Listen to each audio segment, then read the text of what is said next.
Moi, je suis depuis 10 ans chez Vinci Construction Grand Projet et j'ai pu voir une réelle évolution de l'inclusion, en tout cas de la participation des femmes au sein des équipes, notamment nos équipes opérationnelles. Et ce que je peux voir aussi, c'est une bien meilleure acceptation et une bien meilleure légitimité des femmes dans nos équipes. Je suis complètement d'accord avec Élise. La situation a énormément évolué. Étant moi-même dans le groupe depuis 20 ans, j'ai pu mesurer cette évolution. Le secteur de la construction n'a jamais été réputé pour avoir énormément de femmes dans ses équipes. Donc on est parti vraiment de très loin. On a beaucoup avancé, mais il reste encore énormément de chemin à faire. Alors Emmanuel et moi, on fait partie d'un comité de pilotage Grand Projet au féminin qui met en place des actions au sein de Vinci Construction Grand Projet. Et je pense que ce qu'il faut souligner, c'est le nombre d'actions et la force des actions que l'on met en place. J'aimerais en citer deux qui me tiennent à cœur et qui, pour moi, font un grand changement dans nos équipes.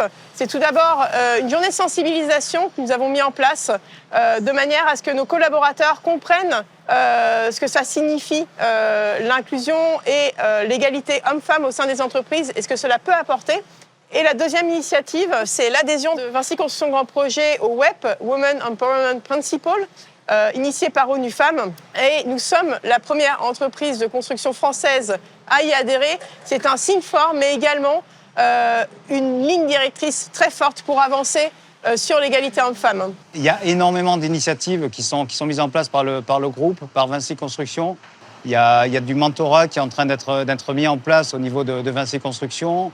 Il y a le réseau Elle Bouge, il y a le réseau Mixité. Il y a énormément de choses qui sont faites au sein du groupe et qui créent justement cette dynamique qui après permet d'aspirer toutes les entités du groupe.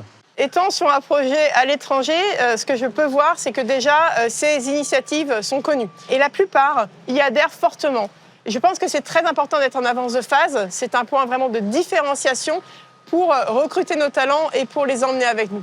Il faut vraiment qu'on arrive à apporter, à démontrer que l'inclusion, la diversité, l'égalité, ça n'a que du positif en fait. Qu'il y a vraiment une utilité et vraiment montrer tout ce que ça peut apporter en termes de bénéfices pour l'entreprise, pour le projet. Moi, travaillant en Angleterre, les critères de mixité, de diversité sont vraiment un critère de sélection lors des appels d'offres.